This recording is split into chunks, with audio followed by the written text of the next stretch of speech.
नमस्कार दोस्तों, fast track academy के ऑनलाइन प्लेटफॉर्म पर मैं देवेश सर एक बार पुनः आप सभी का हार्दिक स्वागत करता हूं। दोस्तों, वर्तमान में हम एजुकेशन सब्जेक्ट के अंतर्गत यूनिट नंबर 9 को डिस्कस कर रहे हैं, एजुकेशनल एडमिनिस्ट्रेशन एंड मैनेजमेंट के अंतर्गत, जिसमें हम लोग ने लास्ट वीडियो में चेंज मैनेजमेंट के कॉन्सेप्ट को समझा था। आज हम लोग उसके आगे की जो प्रोसेस है, आगे की जो कंटेंट है उनके, चाहे वो कैरेक्टरिस्टिक्स हो, चाहे वो प्रिंसिपल हो, चाहे वो उनके टाइप्स हो, इनको आज के वीडियो में हम लोग डिस्कस करने वाले हैं।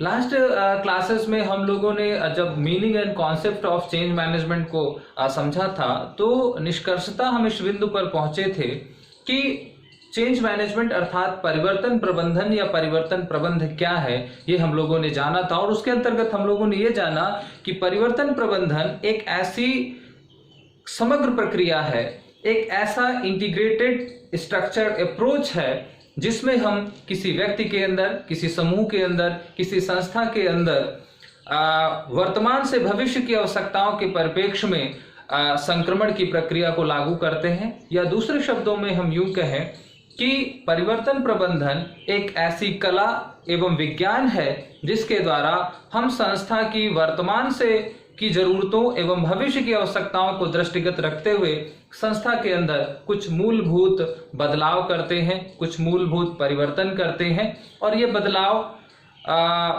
सहयोगात्मक रवैये के द्वारा, संप्रेषण के द्वारा, तैयारी के द्वारा, सहयोग के द्वारा लागू किए जाते हैं, ना कि बलपूर्वक। अर्थात एक परिवर्तन की एक ऐसी कला, परिवर्तन का एक ऐसा विज्ञान जिसमें लोगों से बातचीत करके, संस्था के कर्मचारियों को विश्वास में लेकर के, उनके साथ संवाद लेकर के, उनका सहयोग प्राप्त करते हुए संस्था के वर्तमान जरूरतों एवं भविष्य की चुनौतियों और आवश्यकताओं को ध्यान में रख करके संस्था के अंदर भौतिक, मनोवैज्ञानिक एवं सामाजिक जो बदलाव है उसको लागू किया जाता है, उसको क्रियान्वित किया जाता है। चलिए, तो अगर हम लोगों ने परिवर्तन प्रबंधन के अर्थ को या उसके संप्रत्यय को समझा है, तो आज हम लोग उसकी तमाम जो कैरेक्टरिस्टिक्स हैं और उसके प्रिंसिपल हैं उनको डिस्कस करते हैं। तो आज हम लोग सबसे पहले पढ़ेंगे कैरेक्टरिस्टिक्स कह लीजिए, यानी कैरेक्टरिस्टिक्स ऑफ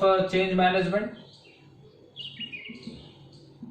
कैरेक्टरिस्टिक्स या इसी को हम लोग प्रिंसिपल भी कह सकते हैं, दोनों चीजें हम कॉमनली पढ़ रहे हैं। प्रिंसिपल ऑफ चेंज मैनेजमेंट या इसी को हम सीएम भी कह सकते हैं। तो परिवर्तन प्रबंधन की क्या विशेषताएं होती हैं या क्या इसके सिद्धांत होते हैं, जरा हम इसको आज समझते हैं। सबसे पहली चीज, change is a process Change is a process that can be enabled, not managed। पहले सारे लिख लेते हैं, फिर एक एक का क्लैरिफिकेशन लेते हैं। सेकेंड वन, different people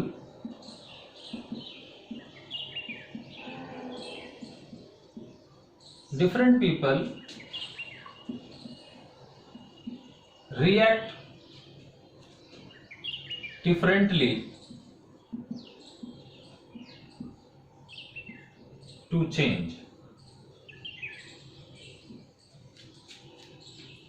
तीसरा अगर हम देखें, change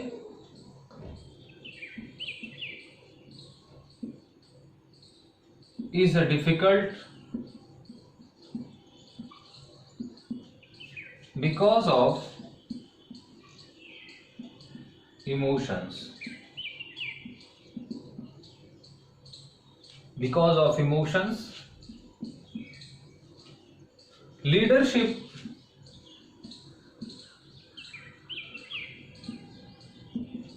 is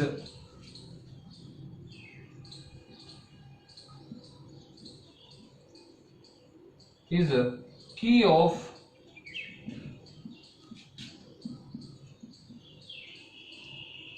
successful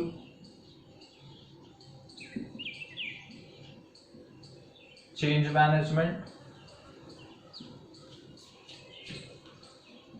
पांचवा अगर यहां पर देखें तो चेंज प्रोसेस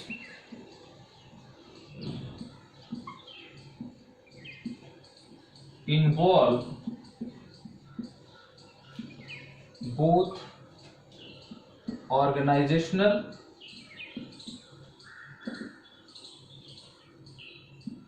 and personal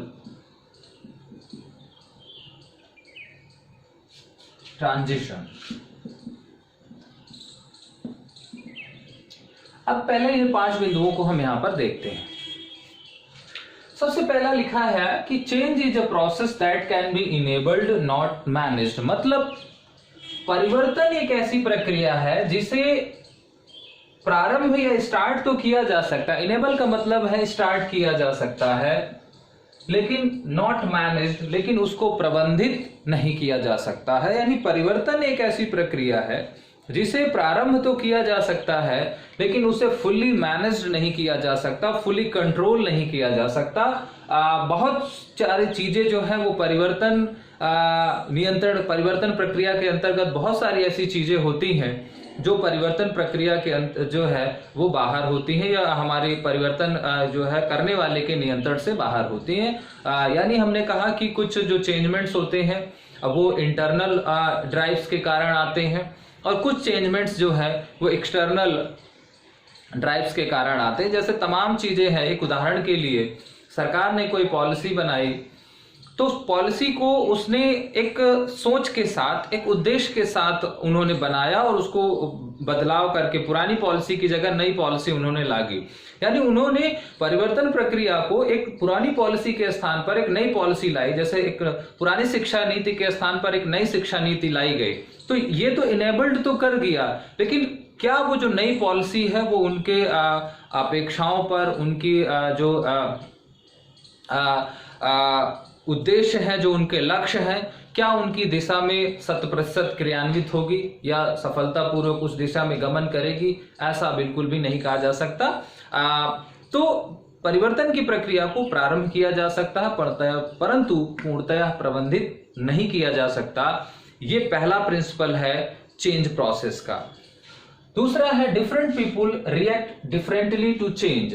अर्थात परिवर्तन के प्रति अलग अलग लोग अलग अलग तरह की प्रतिक्रिया करते हैं या प्रतिक्रिया रखते हैं। कहने का तात्पर्य है कि अगर किसी संस्था के अंदर कोई बदलाव किया जाता है तो कुछ लोग उस बदलाव से सहमत होते हैं, कुछ पूर्णतः सहमत होते हैं, कुछ अंशतः सहमत होते हैं, कुछ अंशतः असहमत भी होते हैं, और कुछ उससे पूर्णतः असहमत होते हैं। तो कुछ, इसका मतलब है कि जो भी बदलाव किया जाता है, बदलाव के प्रति सभी लोगों का जो मत है, सभी लोगों का जो अभिमत है, वो एक समान नहीं होता है। कुछ उस परिवर्तन के आलोचक होते हैं, कुछ उस परिवर्तन के समालोचक होते हैं, कुछ उस परिवर्तन के समर्थक भी होते हैं। तो अलग अलग तरह के लोग बदलाव के प्रति अलग अलग तरह की प्रतिक्रिया रखते हैं। कभी भी किसी भी बदलाव के प्रति समस्त लोगों का या सभी व्यक्तियों का जो मत है, जो उनकी प्रतिक्रिया है, वो एक समान नहीं हो सकती। चाहे वो बदलाव हम किसी ऑर्गेनाइजेशन के अंतर्गत कर रहे हो, या वो बदलाव किसी टीम या किसी समूह के अंदर किया जा रहा हो, चाहे वो बदलाव संस्थागत हो, चाहे वो बदलाव ढांचागत हो, चाहे वो बदलाव नियमगत हो, चाहे वो बदलाव कार्यगत हो। तो किसी भी दिशा में हम बदलाव कर रहे हैं तो उस बदलाव के प्रति लोगों का जो रिएक्शन है, जो लोगों का रिस्पॉन्स है, वो इक्वली नहीं होगा। सब लोगों का, अलग अलग लोगों का अलग अलग तरह का रिस्पॉन्स निकल करके आएगा। This is the second principle of the change management. फिर थर्ड है change is difficult because of emotions. कल भी इसकी चर्चा हुई थी, क्योंकि परिवर्तन जो है वो लोगों की भावनाओं से और संवेगों से जुड़ा होता है। जब भी हम किसी एक व्यवस्था के साथ, किसी एक संस्था के साथ, किसी एक विचार के साथ जीना सीख लेते हैं, और फिर जब हमारे उस विचार में, हमारे उस जीवन शैली में, हमारे उस परिस्थिति में किसी तरह का कोई परिवर्तन जो है वो इम्पोज किया जाता है, अप्लाई किया जाता है, तो हमारा जो मस्तिष्क है, हमारा जो मन है, उन बदलावों के प्रति बहुत जल्दी से तैयार नहीं होता, प्रिपेयर नहीं हो पाता। तो परिवर्तन जो है एक कठिन प्रक्रिया है, परिवर्तन इतना आसान नहीं है, क्योंकि परिवर्तन जो है वो लोगों के मनोदशाओं से, लोगों के इमोशन से, उनकी भावनाओं से, उनकी फीलिंग से, उनकी थॉट प्रोसेस से जुड़ा होता है। और ये कहा जाता है कि if you change your thought you change your world. अगर आपने अपने विचार बदल लिए तो आप अपनी दुनिया बदल सकते हैं। तो चूंकि परिवर्तन का संबंध सर्वप्रथम विचारों से है, आंतरिक पहलू से है। अगर आंतरिक बदलाव हो गया तो बाह्य बदलाव आसानी से हो जाएगा, लेकिन अगर आंतरिक बदलाव नहीं है तो बाह्य बदलाव होना बहुत ही कठिन हो जाता है। और आंतरिक बदलाव करना उतना आसान नहीं है। हमारी जो मेंटालिटी है, हमारी जो थॉट प्रोसेस है, हमारी जो फीलिंग्स है, हमारे जो इमोशंस हैं, वो बहुत इजीली फ्रेम नहीं होते, बहुत इजीली बनते नहीं है, चाहे वो किसी व्यक्ति के प्रति हो, चाहे किसी संस्था के प्रति हो, या किसी कार्यक्रम या किसी समुदाय विशेष के प्रति हो। लेकिन अगर हमारे विचार, हमारी विचारधारा, हमारी सोच, हमारी मनोदशा उसके प्रति, चाहे वो सकारात्मक बन गई हो, चाहे वो नकारात्मक बन गई हो, अगर एक बार वो बन गए तो फिर उसमें हमारे विचार ही हमारी विचार प्रक्रिया के परिवर्तन का जो है वो बहुत पुरजोर विरोध करते हैं। इसलिए परिवर्तन बड़ा कठिन कार्य है, परिवर्तन इतना आसान नहीं है। फोर्थ पॉइंट है, leadership is the key of successful changements. इसका मतलब है कि नेतृत्व एक सफलतम परिवर्तन प्रबंधन की जो है वो कुंजी है। अर्थात अभी किसी संस्था के अंदर आप सफलतापूर्वक परिवर्तन प्रबंधन को लागू करना चाहते हैं, सफलतापूर्वक परिवर्तन करना चाहते हैं, वो चाहे किसी भी तरीके का बदलाव हो, चाहे वो कार्यशैली में बदलाव हो, चाहे वो उसके संस्थागत बदलाव हो, तो बदलाव किसी भी तरीके का और किसी भी पक्ष पर हो रहा हो, अगर वहां का जो नेतृत्व है, जो लीडरशिप है उस संस्था की, उस टीम की, उस ऑर्गेनाइजेशन की, अगर वो सही है, वो सही तरीके से काम कर रही है, तो ये काम जो परिवर्तन है वो बहुत इजीली इंप्लीमेंट हो जाएगा और उसके जो है वो सक्सेस होने के, उसके सफल होने की जो प्रायिकता है, संभावना है, वो बहुत बढ़ जाती है। तो एक किसी भी संस्था के अंदर परिवर्तन प्रबंधन के सफलतापूर्वक क्रियान्वयन के लिए नेतृत्व का मजबूत होना, नेतृत्व का समर्थ होना, नेतृत्व का उपयुक्त होना नितांत आवश्यक है। इसीलिए कहा जाता है कि नेतृत्व किसी भी संस्था के अंदर परिवर्तन प्रबंधन की आधारभूत जो है वो कुंजी है, उसका आधारभूत स्तंभ है। फिर है पांचवा point, change process involves both organisational and personal transition. अर्थात जो संस्थागत संक्रमण है और जो व्यक्तिगत जो संक्रमण है, उन दोनों को जो है यानी ऑर्गेनाइजेशनल एंड पर्सनल ट्रांजिशंस, दोनों को क्या करता है, इन्वॉल्व करता है परिवर्तन प्रक्रिया। तो जो परिवर्तन प्रक्रिया है वो संस्थागत संक्रमण और जो व्यक्तिगत संक्रमण है, उन दोनों संक्रमणों को शामिल करता है। पर्सनल ट्रांजिशंस का मतलब वही साइकोलॉजिकल है। तो वहां पर एक कर्मचारी की जो मनोदशा है उसको भी शामिल करता है, और जो पूरे जो ऑर्गेनाइजेशन का जो एक ग्रुप थिंकिंग है, तो एक इंडिविजुअल की जो थिंकिंग है और एक जो ग्रुप थिंकिंग है, तो ग्रुप थिंकिंग जिसे हम ऑर्गेनाइजेशन लेवल पर बात जो है वो मेजर करते हैं, जिसके द्वारा हम एक ऑर्गेनाइजेशनल क्लाइमेट की जो है वो संकल्पना को जो है बनाते हैं। तो वो जो ऑर्गेनाइजेशनल क्लाइमेट है उसके अंतर्गत जो ट्रांजिशन निहित है, और जो किसी एक इंडिविजुअल एम्प्लॉय के अंदर जो ट्रांजिशन है, उन दोनों तरह के ट्रांजिशंस को, उन दोनों तरह के संक्रमण प्रक्रिया को, उन दोनों तरह के संक्रमण पहलुओं को परिवर्तन प्रक्रिया जो है वो शामिल करती है, इन्वॉल्व करती है। इसके अलावा भी कुछ महत्वपूर्ण और भी यहाँ पर बातें हैं। अगर हम नेक्स्ट पॉइंट के बारे में बात करें यहाँ पर, तो चेंज स्ट्रेटजीज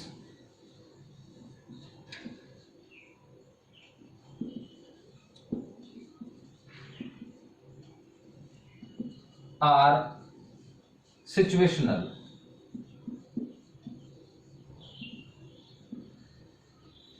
यानी जो व्यूह रचनाएं हैं, परिवर्तन की जो स्ट्रेटजीज होती हैं, वो सार्वभौमिक नहीं होती, वो सिचुएशनल होती हैं, वो परिस्थितिगत होती हैं। अर्थात कोई एक आव्यूह, कोई एक तकनीक, कोई एक टेक्निक किसी एक जगह पर, किसी एक ऑर्गेनाइजेशन के अंदर, किसी एक टीम के अंदर हमको सक्सेसफुल रिजल्ट्स दे सकती है, हमको डिजायर्स रिजल्ट्स दे सकती है, लेकिन जरूरी नहीं कि उसी तरह के बदलाव को या उसी तकनीक को हम हर जगह, हर परिस्थिति और हर समय पे लागू कर सके। तो परिवर्तन के तमाम जो है वो तकनीक होती है, परिवर्तन के तमाम जो है स्ट्रेटजीज हैं, लेकिन कोई भी स्ट्रेटजीज जो है यूनिवर्सल नेचर की नहीं होती कि हम उसको यूनिवर्सली यानी हर जगह, हर इन्वायरमेंट में, हर टाइम पर, हर प्लेस पर हम उसको इम्प्लीमेंट कर सके। तो जितनी भी परिवर्तन से संबंधित व्यूह रचनाएं होती हैं, परिवर्तन से संबंधित जितनी भी हमारी तकनीकें होती हैं, वो परिस्थितिगत होती हैं। एक परिस्थिति में एक हमें अच्छे परिणाम दे सकती है, लेकिन वही तकनीक, वही व्यूह रचना अगली परिस्थिति में हमको बुरे परिणाम भी या हमको अनापेक्षित परिणाम भी उपलब्ध करा सकती है। तो ये भी एक क्या है, चेंज का जो है, चेंज मैनेजमेंट का प्रिंसिपल है। एक अगर हम नेक्स्ट पॉइंट को यहाँ पर कंसीडर करें तो उसमें दो चीजें निकल करके आती हैं, यानी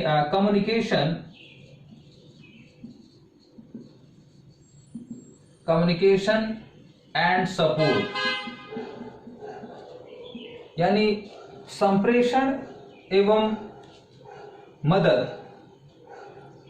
आर द की इंग्रेडिएंट्स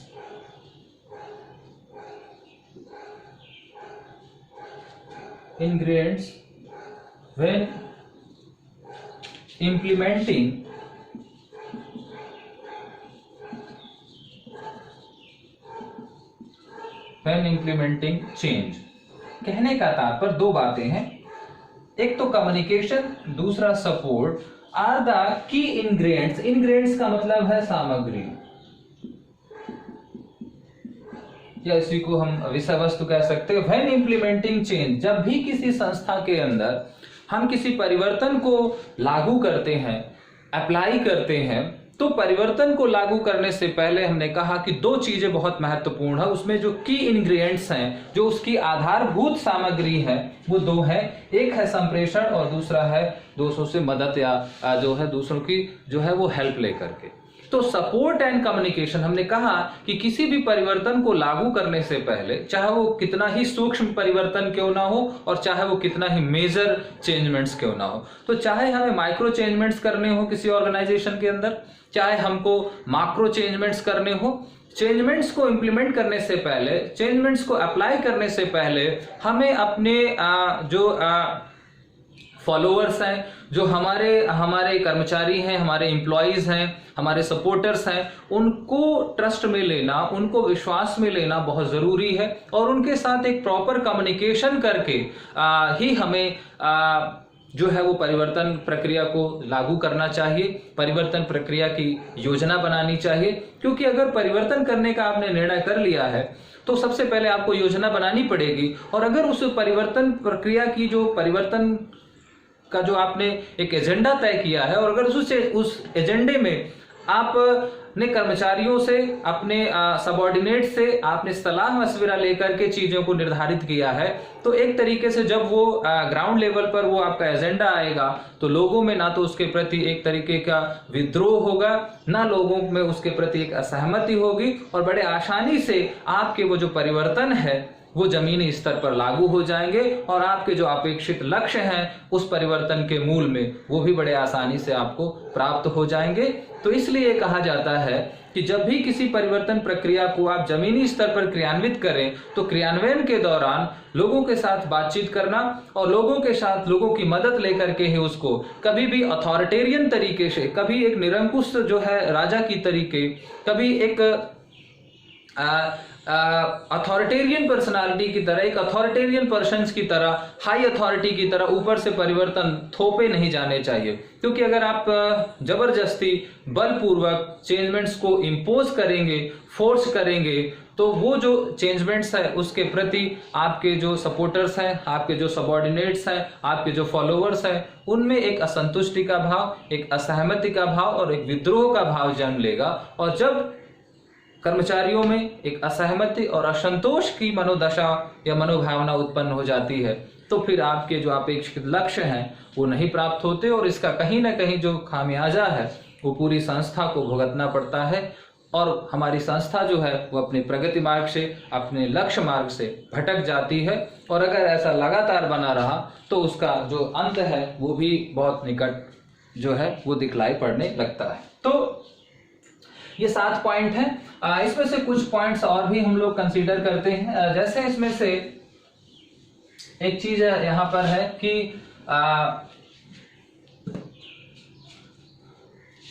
बहुत इंपॉर्टेंट कैरेक्टरिस्टिक्स है, ask question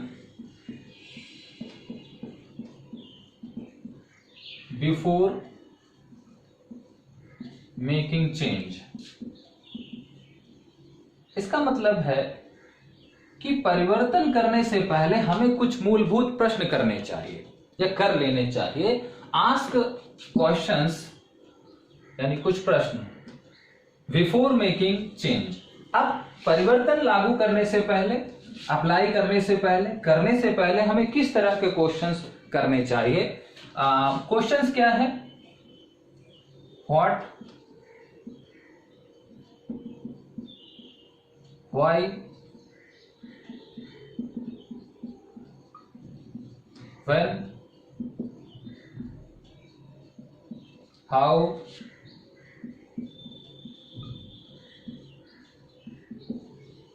who will be affected,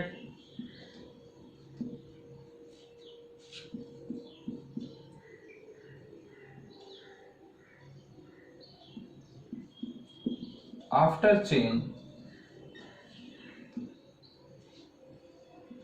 what would। यानी आपको यहां पर ये कुछ प्रश्न पूछने हैं। जब भी आप चेंज करने जाएं तो चेंज करने से पहले आपको कुछ मूलभूत प्रश्न करने चाहिए। यानी व्हाट का मतलब क्या बदलना है, आपको क्या चेंज करना है। और दो चीजें होती हैं,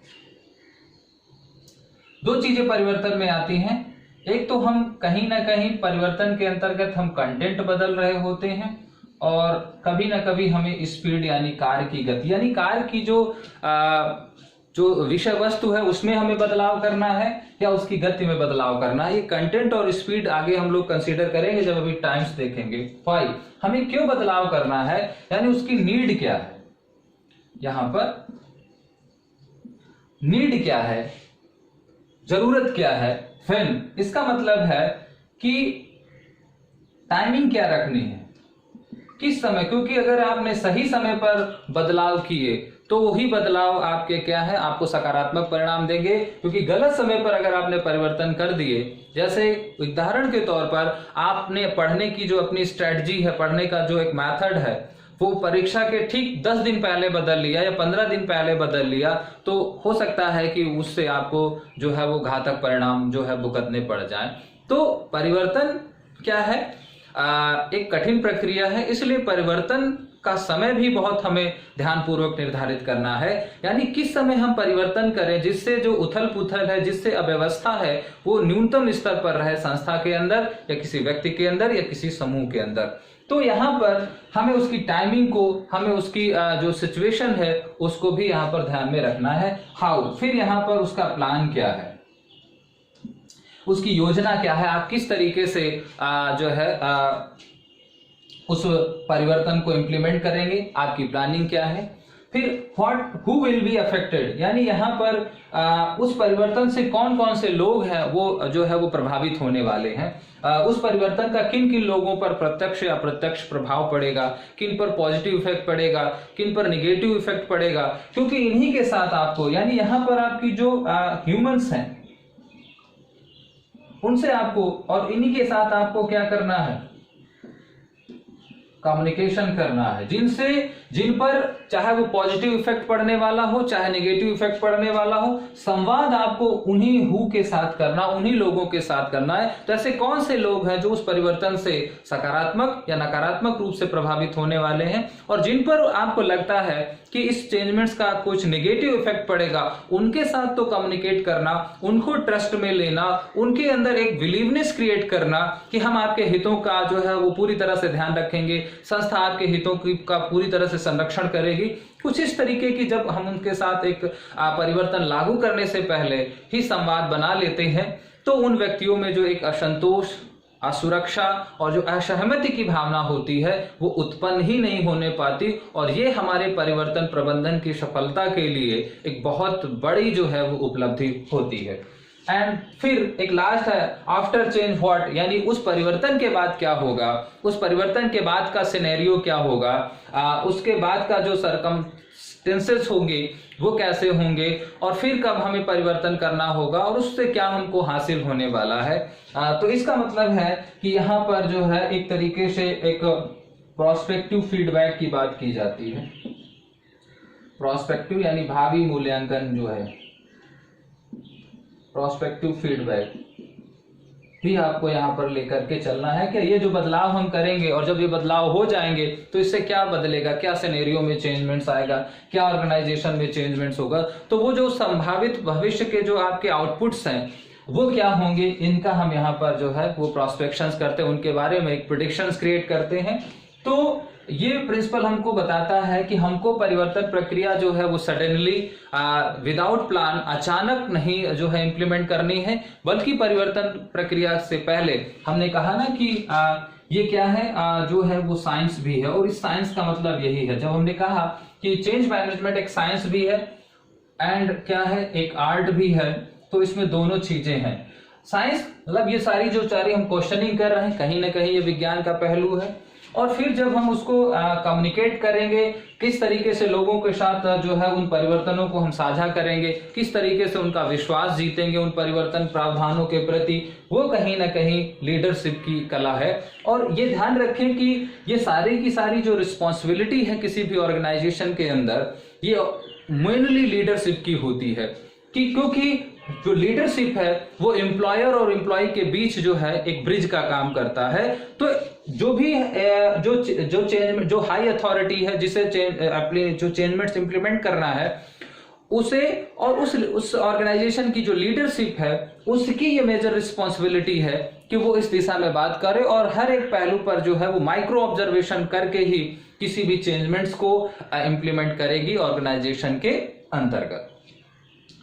तो ये था हमारा यहाँ पर कि हमें परिवर्तन प्रक्रिया को लागू करने से पहले कुछ मौलिक सवाल कर लेने चाहिए, और वो 6 मौलिक सवालों की बात की गई। और एक आखिरी प्रिंसिपल के बारे में अगर हम बात करें तो यहाँ पर कहा जाता है बिल्डिंग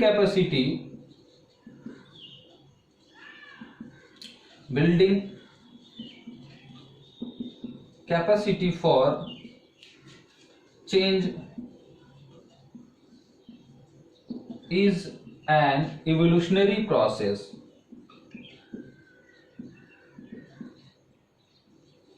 इवोल्यूशनरी प्रोसेस का मतलब है विकासात्मक प्रक्रिया, अर्थात परिवर्तन के प्रति एक क्षमता। बिल्डिंग कैपेसिटी का मतलब है क्षमता निर्माण। तो क्षमता परिवर्तन के लिए क्षमता निर्माण जो है वो एक विकासात्मक प्रक्रिया है। चेंजमेंट्स की किस तरीके से चेंजमेंट्स किए जाते हैं, चेंजमेंट्स किस तरीके से किए जाने चाहिए, इसकी जो कैपेसिटी है, किसका जो पोटेंशियल है, वो धीरे धीरे जब आप चेंजमेंट्स करते हैं, लीडरशिप चेंजमेंट्स करती है, तो धीरे धीरे उसके जो डिफिकल्टीज आती हैं, जो कठिनाइयां आती हैं, वो उनको धीरे धीरे सीखते हुए क्रमिक रूप से वो क्षमता व्यक्ति के अंदर आती है। तो किसी में जो है वो चेंजमेंट्स की जो कैपेसिटी है, जो उसका कैपेसिटी का जो बिल्डेशन है, उसका जो कंस्ट्रक्शन है, वो क्विकली नहीं हो जाता, वो इवोल्यूशनरी फॉर्म में होता है, विकासवादी प्रक्रिया है। तो इसका मतलब है कि परिवर्तन के प्रति जो क्षमता निर्माण है, या परिवर्तन के लिए जो क्षमता निर्माण की प्रक्रिया है, वो एक क्रमिक विकास की प्रक्रिया है, एक इवोल्यूशनरी प्रोसेस है। इवोल्यूशनरी प्रोसेस का मतलब है कि बहुत धीमी गति से इवोल्यूशंस का मतलब है बहुत स्लो चेंजमेंट्स, बहुत स्लो जो है वो इंक्रीमेंट्स होते हैं, बहुत स्लो जो है वो बदलाव आता है। तो जो परिवर्तन की क्षमता है, परिवर्तन के प्रति जो क्षमता निर्माण है व्यक्ति के अंदर, वो बहुत धीमे धीमे, बहुत अनुभव के साथ, बहुत एक्सपीरियंस के द्वारा ग्रेजुअली स्लोली व्यक्ति के अंदर आती है, वो क्विकली एंड सडनली नहीं आती है। तो चेंजमेंट्स जो है वो एक इवोल्यूशनरी प्रोसेस है और धीमी गति से जो है वो परिवर्तन होते हैं। तो ये था हमारा प्रिंसिपल कह लीजिए या उसकी कैरेक्टरिस्टिक्स कह लीजिए चेंज मैनेजमेंट या चेंज के प्रति। चलिए, अगर हम लोगों ने कॉन्सेप्ट और उसकी कैरेक्टरिस्टिक्स को समझ लिया है तो फिर यहाँ पर हमें अगला जो टर्म पढ़ना है वो है टाइप्स ऑफ चेंजमेंट्स। परिवर्तन कितने प्रकार का होता है। तो नेक्स्ट जो कॉन्सेप्ट हम लेते हैं वो है टाइप्स ऑफ चेंजमेंट्स।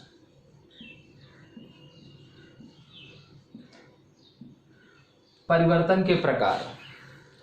तो परिवर्तन कितने प्रकार का होता, हमने कहा था कि अभी जब हम लोगों ने व्हाट के बारे में बात किया था तो व्हाट के बारे में हमने कहा था कि दो चीजें होती हैं, एक तो उसकी स्पीड होती है और एक कंटेंट होता है। उसी के आधार पर हम लोग यहाँ पर इसका डिवीजन पढ़ेंगे। एक तो स्पीड यानी जो गति है और एक जो उसका कंटेंट है या उसका नेचर कह लीजिए, नेचर एंड कंटेंट।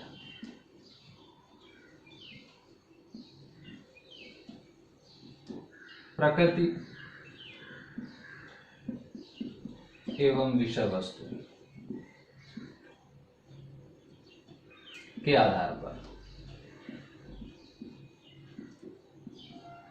दोस्तों, हम सभी जानते हैं दो तरीके से होती हैं। अगर हम परिवर्तन की गति या उसकी मूवमेंट के बारे में बात करें तो दो चीजें होती हैं। एक तो परिवर्तन वो होता है जो धीमे धीमे होता है, स्लोली होता है, और एक परिवर्तन वो होता है जो क्विक होता है, सडन होता है। जैसे अगर हम बात करें कि चेंज जो है वो सडन होता है लेकिन जो ट्रांजिशन होता है वो स्लोअर होता है। तो अब अगर हम यहां पर स्पीड के बारे में बात करें तो एक परिवर्तन क्या होता है,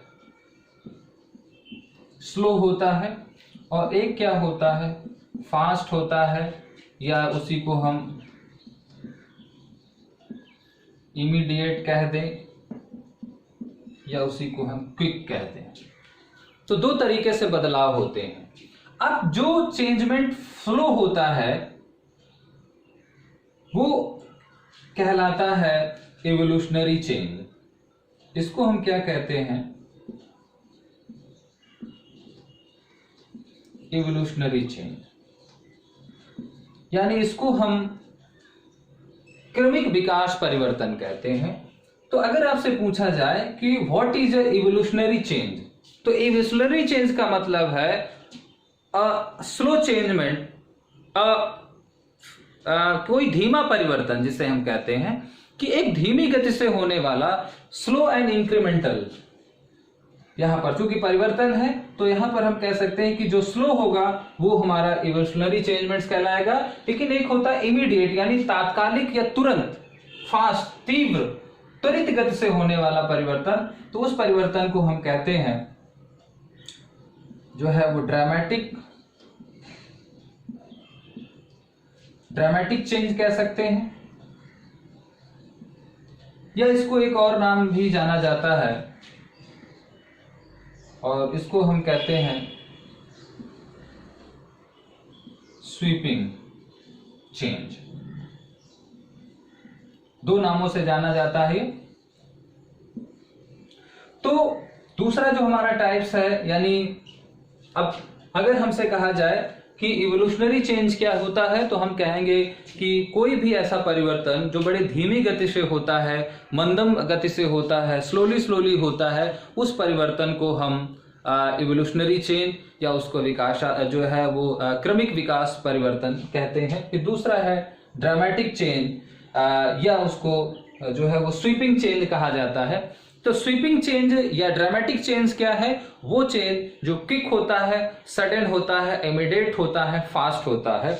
तो जब भी किसी भी संस्था के अंदर कोई बदलाव धीमी गति से धीरे धीरे होता है, यानी लोगों को पता ही नहीं चल रहा है कि क्या बदला जा रहा है, क्या बदलाव हो रहा है, बहुत ज्यादा धीमी गति से अंडर द टेबल, बहुत जो है वो सीक्रेट फॉर्म में, बहुत धीमे धीमे या थोड़ी थोड़ी चीजें जो है वो बदली जा रही हैं, और दीर्घ काल में जो है वो बदलने का पूरा लक्ष्य निर्धारित है। जो पूरी कार्य योजना है वो एक लंबे समय में बदलाव के लिए बनाई गई। तो 10 साल के अंदर, 20 साल के अंदर हमें क्या बदलाव करने हैं, जब हम कोई इस तरह का प्लान बना करके परिवर्तन को लागू करते हैं, तो कहीं ना कहीं वो जो परिवर्तन होता है वो हमारा इवोल्यूशनरी जो है वो चेंज कहलाता है। फिर दूसरा एक परिवर्तन है कि आज ये है तुरंत जो है बदल करके दूसरा कर देना, अर्थात बहुत क्विकली, यानी एक दिन में, 24 घंटे में, 48 घंटे में हमें जो परिवर्तन करने हैं या हम जो कर देते हैं, उस तरीके के जो परिवर्तन होते हैं, उन परिवर्तनों को हम स्वीपी चेंज या हम उसको ड्रामेटिक चेंज कहते हैं ना, कि एक हम लोग कॉमन बोलचाल में एक वर्ड इस्तेमाल करते हैं, ड्रामेटिकली चेंजमेंट्स हो, यानी क्रांतिकारी बदलाव। तो ड्रामेटिक चेंज का मतलब है क्रांतिकारी बदलाव, और क्रांतिकारी बदलाव क्या होते हैं? जो बहुत तात्कालिक होते हैं, बहुत त्वरित होते हैं। चलिए अब आते हैं उसके कंटेंट और उसके नेचर पर। तो ये दो चेंजमेंट समझ में आए। अब यहां पर हम उसके कंटेंट के बारे में बात कर लेते हैं। दो तरीके के हमने चेंजमेंट्स पढ़ लिए यहां पर। पहला जो चेंजमेंट्स हम लोगों ने यहां पर पढ़ा वो इवोल्यूशनरी चेंज पढ़ा,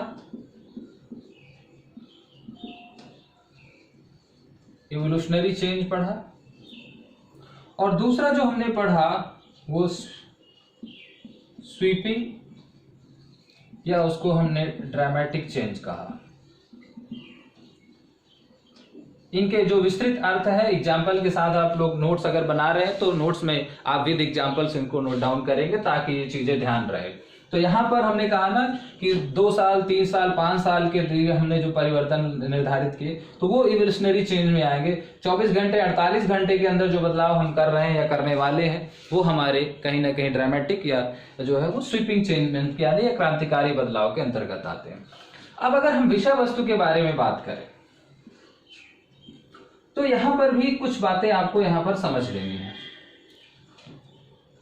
जब हम विषय वस्तु की बात करते हैं तो देखिए 2 चीजें होती हैं बदलाव के अंतर्गत, परिवर्तन के अंतर्गत क्या क्या चीजें होती हैं। एक जो हमारा अभी जो चीज ऑलरेडी है, एग्जिस्ट कर रही है, उसको हम क्या कर रहे हैं, कंप्लीटली उसको हटा करके उसकी जगह दूसरी चीज, अर्थात जैसे 10 कर्मचारी काम कर रहे हैं और उन 10 के 10 को हटा करके उसकी जगह पूरे के पूरे 10 नए कर्मचारी रख लेना, यानी एक कंप्लीट चेंज हम कर रहे हैं, एक ओवरऑल चेंजमेंट्स हम कर रहे हैं। एक तो इस तरीके का बदलाव है जिसे हम संपूर्ण परिवर्तन कह रहे हैं, यानी एक होल चेंजमेंट्स है जिसको हम रिनोवेशन कह देते हैं, यानी पूरी की पूरी जो चीज है, पूरी की पूरी जो कंटेंट है, पूरा का पूरा कंटेंट ही हमने नया कर दिया। तो वो एक तरीके का बदलाव ये होता है। दूसरा बदलाव ये होता है कि जो चीजें एग्जिस्ट कर रही हैं, जो ऑलरेडी हैं, हमने उनमें से सबको नहीं बदला, लेकिन कुछ को निकाल करके कुछ नया जोड़ दिया। Change with adding something new and different. बात समझ में आ रही है कि हमने पहला तरीका यह था कि हमने पूरी की पूरी वर्तमान सामग्री को हटा करके उसकी जगह नई सामग्री रख दी। पूरा का पूरा जो है एक ओवरऑल चेंजमेंट्स हमने लागू कर दिया। दूसरा चेंजमेंट्स ये है कि हमने जो वर्तमान में है हमने उसको पूरा नहीं बदला, उसको अंशतः बदला, यानी उसके जो खराब चीजें हैं, जैसे मान लीजिए हमारी कोई एक मशीन थी और मशीन सही से काम नहीं कर रही थी, तो हमने वो पूरी की पूरी मशीन को क्या किया, बेच दिया, उसकी जगह एक नई मशीन लाई। एक तो चेंज इस तरीके का हुआ। दूसरा चेंजमेंट्स है कि एक मशीन लाई और वो मशीन सही से काम नहीं कर रही है, लेकिन जब हमने उस मशीन को चेक कराया मैकेनिक से तो उसने कहा कि इस मशीन के कुछ पार्ट्स जो हैं वो खराब हो चुके हैं। तो हमने क्या किया, उन पार्ट्स को बदला दिया। हमने पूरी मशीन नहीं बदली, हमने उसके कलपुर्जे जो थे उन कलपुर्जों की जगह नए और आधुनिक कलपुर्जे, नए पार्ट्स उसमें लगा दिए। एक तो ये बदलाव हो गया। और एक तीसरे तरीके का बदलाव क्या है? तीसरे तरीके का बदलाव है कि मान लीजिए हमारी मशीन है और मशीन को हमने चेक किया, उसमें हमको कुछ खामियां, कुछ जो है उसमें प्रॉब्लम्स नजर आ रही हैं, लेकिन हमने ना तो उस मशीन की जगह नई मशीन खरीदी, ना ही उस मशीन के हमने जो पार्ट्स थे वो चेंज किए, नए पार्ट्स भी नहीं लगाए, बल्कि हमने क्या किया, वो जो पार्ट्स, जो मशीन है उसके जो पुर्जे हैं, हमने उनको ही क्या किया, उनकी ही सर्विस कर दी, उनको ही रिपेयर करके पुनः उनको जो है वो लगा दिया, यानी उनमें ही सुधार कर दिया, हमने कुछ अलग नहीं जोड़ा। तो ये 3 केसेस होते हैं बदलाव के, और उन्हीं 3 परिस्थितियों में 3 तरह के चेंजमेंट्स निकल करके आते हैं। और ये बात केवल ऑर्गेनाइजेशन या किसी मशीन के परिप्रेक्ष्य में नहीं है, ये ऑर्गेनाइजेशन लेवल पर भी है और ये इंडिविजुअल लेवल पर भी है। कि मान लीजिए हमारा कोई एक विचार था, हमने उस विचार का पूरी तरह से परित्याग किया और एक नया विचार धारण कर लिया, यानी उस विचार को, पुराने विचार को नए विचार से रिप्लेस कर दिया, कंप्लीटली रिप्लेस कर दिया, उसको वहां से डिलीट किया, नया इंस्टॉल कर लिया विचार। एक तो ये हमारा बदलाव है। दूसरा है कि हमने नया थॉट जो है, पुराने थॉट को ना तो डिलीट किया और ना ही कोई नया थॉट लिया, बल्कि पुराने थॉट्स को एडिट किया और पुराने थॉट्स के साथ कुछ नया और कुछ डिफरेंट हमने उसमें ऐड कर लिया, और दोनों को मिक्सअप करके जो है हमने उसको ऑर्गेनाइज्ड कर लिया। एक हमारा ये बदलाव है। दूसरा, हमने ना तो कुछ नया थॉट जोड़ा, ना ही हमने पुराने थॉट्स का परित्याग किया, ना ही उसको डिलीट किया, बल्कि हमारे थॉट में जो कमियां थी, जो डिफेक्ट्स थे, हमने उन डिफेक्ट्स को आइडेंटिफाई किया और उनको दुरुस्त किया, हमने कुछ नया नहीं जोड़ा। तो गाइस, इसी तरीके से ये 3 तरह के जो है वो बदलाव आते हैं। तो हमने क्या किया, एक हमने कंप्लीट चेंजमेंट किया, जिसे हम क्या कहते हैं, एक कंप्लीट चेंज, या जिसे हम होल चेंज कहते हैं, एक संपूर्ण बदलाव। एक तो ये बदलाव है। फिर एक में क्या किया हमने, ओल्ड विद समथिंग न्यू, जिसमें पुराना भी है और कुछ नयापन भी है। और तीसरा है इंप्रूविंग ओल्ड, या इंप्रूविंग करंट, यानी जो वर्तमान है उसी को सुधार कर लेना, उसमें ही सुधार करना। तो ये 3 तरह के जो केसेस हैं वो निकल करके आते हैं। अब जब हम संपूर्ण बदलाव करते हैं तो उसी को कहते हैं ट्रांसफॉर्मेशनल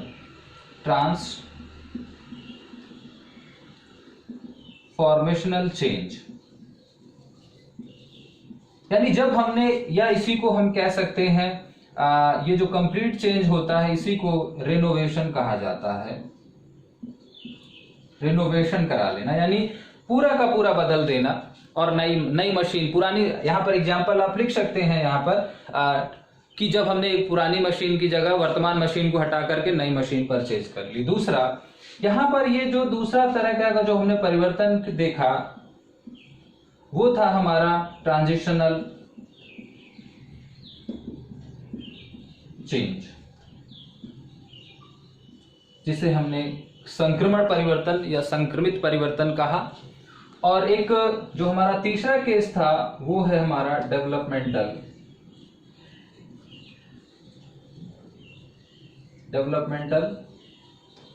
चेंज, यानी विकासात्मक परिवर्तन।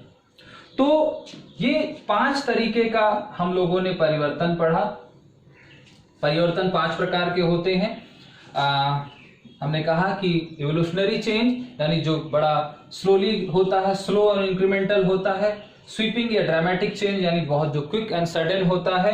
फिर ट्रांसफॉर्मेशनल चेंज, यानी जिसमें हम एक विषय वस्तु के स्थान पर, एक वर्तमान के स्थान पर होल को बदल देते हैं, पूरी की पूरी जो है वो प्रक्रिया ही, पूरी की पूरी सामग्री ही बदल देते हैं, उसकी जगह पर एक नई सामग्री लेकर के आते हैं, तो उसे हम ट्रांसफॉर्मेशनल चेंज कहते हैं। फिर चौथा है हमारा ट्रांजिशनल चेंज। ट्रांजिशनल चेंज में हम क्या करते हैं, change with something new and different. जब भी हम परिवर्तन ऐसा करते हैं कि वर्तमान को रखते हुए वर्तमान के कुछ अंशों के स्थान पर कुछ अंशों को बरकरार रखे, कुछ अंशों को जो है नए और डिफरेंट अंश को उसमें जोड़ करके हमने चीज लाई। अर्थात हमने एक मशीन ली, या हमारे जो 20 कर्मचारी थे हमने उसमें से 5 कर्मचारियों को हटाया और 15 को पुराने रखा, 5 नए रख करके हमने जो है वो बदलाव को अपना जो है संपूर्ण कर दिया। और फिर है कि एक हमारा डेवलपमेंटल चेंजमेंट्स है, जिसमें हम वर्तमान में जो चीजें हम उसकी सामग्री को उसमें किसी तरीके का कुछ नया नहीं ऐड करते, लेकिन उसको इंप्रूव करते हैं। कहने का तात्पर्य कि मान लीजिए हमारी जो मशीन थी, हमने उस मशीन की केवल सर्विसिंग करा दी, या हमने उसके जो कल पुर्जे उसकी ऑयलिंग कर दी, उसकी ओवरहालिंग करा ली, और हमने ना तो उसमें कुछ नया जोड़ा ना उसमें कुछ बदला। उदाहरण के तो अगर हम इसको ह्यूमन रेफरेंस में देखें तो हमारे पास 20 कर्मचारी थे, भले ही वो अच्छे से काम नहीं कर रहे थे, लेकिन हमने उनको जॉब से नहीं निकाला, हमने उनको बाकायदा ट्रेनिंग दी, उनको अप्रेंटिस कराई, उनको वर्कशॉप कराई, और उनको ही फिर से जो है हम ट्रेंड करके उनको ही निपुण बना करके उनसे ही हमने काम किया। ना तो हमने उनको जॉब से निकाला और ना ही उसके स्थान पर कोई कुछ अतिरिक्त कर्मचारियों का हमने रिक्रूटमेंट किया। उन्हीं कर्मचारियों को हमने स्किल्ड किया, उनको ही ट्रेंड किया, उन पर ही इन्वेस्टमेंट किया, और उनसे ही हमने अपने ऑर्गेनाइजेशंस के प्रोडक्शन को, हमने अपने ही ऑर्गेनाइजेशंस की जो डिमांड है उसको फुलफिल करने का प्रयास किया। तो इस तरीके का जो बदलाव होता है हम उसको डेवलपमेंटल चेंजमेंट्स कहते हैं। तो परिवर्तन 5 प्रकार के, एक धीमी गति से होने वाला परिवर्तन जिसे हम इवोल्यूशनरी चेंज कहेंगे, एक बहुत त्वरित और तात्कालिक रूप से होने वाला परिवर्तन जिसे हम स्वीपिंग या ड्रामेटिक चेंज कहेंगे, फिर एक वर्तमान को हटा करके वर्तमान के स्थान पर किसी दूसरे का यानी एक संपूर्ण बदलाव करना, वर्तमान के स्थान पर एक नया और जो है अलग चीज का जो है वो बदल कर, यानी एक होल रिप्लेसमेंट जिसे हम कहते हैं, वो हमारा ट्रांसफॉर्मेशनल चेंज कहलाएगा। फिर वर्तमान में कुछ नया जोड़कर, कुछ नया एवं भिन्न जोड़ करके बदलाव जब हम करते हैं तो उसको हम ट्रांजिशनल चेंजमेंट्स कहते हैं। और जब भी वर्तमान में हम एक सुधारात्मक परिवर्तन करते हैं, इंप्रूविंग चेंज करते हैं विदाउट एडिंग न्यू, कुछ नया जोड़े बगैर ही जब हम वर्तमान में एक सुधारात्मक बदलाव लेकर के आते हैं तो उसे ही हम डेवलपमेंटल प्रोसेस कहते हैं। और ये सभी तरह के प्रोसेस जो है किसी भी ऑर्गेनाइजेशन के अंदर, किसी भी टीम के अंदर समय समय पर लागू किए जाते हैं। और हमें कौन सा लागू करना चाहिए इसके बारे में हमें कोई यूनिवर्सल लॉ नहीं बनाना है, ध्यान रखें, क्योंकि ये सिचुएशनल है। जब हमें जरूरत होगी तो हम डेवलपमेंटल चेंजमेंट्स भी करेंगे, जब हमें जरूरत होगी तो हम ट्रांसफॉर्मेशनल चेंजमेंट्स भी करेंगे। हाँ, ये अलग बात है कि हर तरीके का जो चेंजमेंट्स है वो अलग तरह की एक चुनौती लेकर के, एक अलग तरह का जो है वो चैलेंज लेकर के आता है। जैसे अगर हम बात करें कि जो डेवलपमेंटल चेंजमेंट्स है वो बहुत ज्यादा चैलेंजिंग नहीं होगा, लेकिन अगर हम बात करें कि जो हमारा ट्रांसफॉर्मेशनल चेंजमेंट्स है वो बहुत चैलेंजिंग होगा। अगर हम ड्रामेटिक चेंज कर रहे हैं तो बहुत चैलेंजिंग होगा, लेकिन इवोल्यूशनरी जो चेंजमेंट्स है वो लीडरशिप के लिए, वो एम्प्लॉयर के लिए उतना चैलेंजिंग नहीं होगा। तो यहाँ पर इस बात का ध्यान रखना है कि जो परिवर्तन है वो परिवर्तन समय और परिस्थिति के ध्यान में रख करके लागू किए जाते हैं। कभी कभी हमें ऐसा आता है कि हमें ट्रांजिशनल चेंजमेंट्स करने होते हैं, कभी कभी हमें डेवलपमेंटल चेंजमेंट्स करने होते हैं, कभी कभी हमें जो है वो कुछ ड्रामेटिक चेंज भी करना होता है, कभी कभी हमें जो है इवोल्यूशनरी चेंज को भी जो है इम्प्लीमेंट करना होता है। चलिए, तो अब अगर हम लोगों ने टाइप्स ऑफ चेंजमेंट्स को पढ़ लिया है, समझ लिया है, तो एक दूसरी चीज पर आते हैं। नेक्स्ट जो हमारा कॉन्सेप्ट है यहाँ पर, नीड्स फॉर प्लांट चेंज, यहां पर इसकी चर्चा करते हैं। नीड्स फॉर प्लांट चेंज यानी एक नियोजित परिवर्तन की आवश्यकता क्या होती है। नीड्स ऑफ या नीड्स फॉर कह लीजिए, प्लांट चेंज की क्या आवश्यकता होती है। पहली चीज तो नीड ऑफ चेंजमेंट्स की क्या होती है, इसको ऐसे समझें। देखें, हमने कहा कि परिवर्तन प्रकृति का नियम है, change is the law of nature, और दो चीजें होती हैं। मान लीजिए ये कोई एक ऑर्गेनाइजेशन है, ये क्या है, कोई एक स्कूल है, और ये क्या है, ये इन्वायरमेंट है,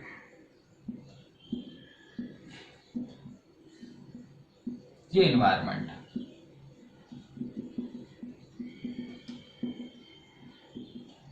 ये वातावरण है, ये स्कूल है।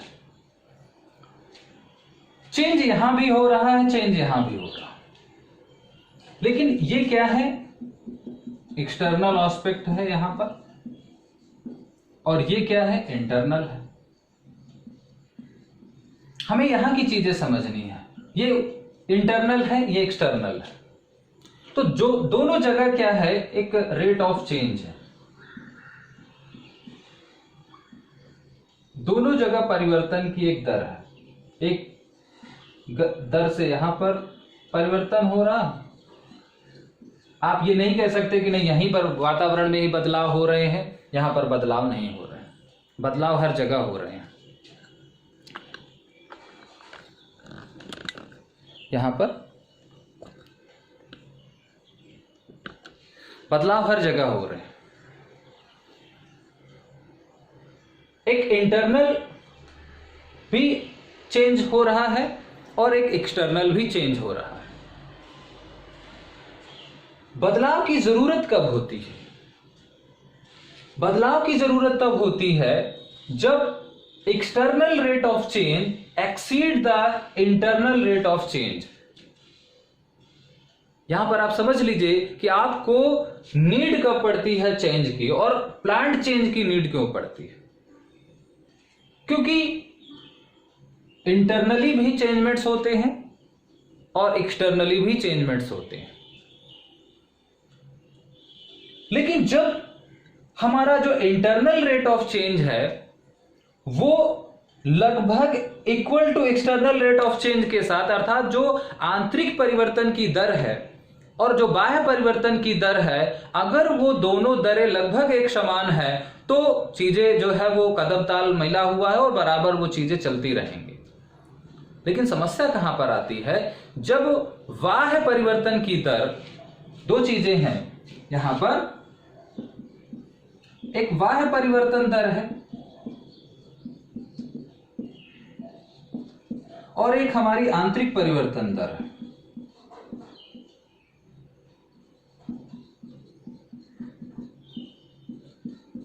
अगर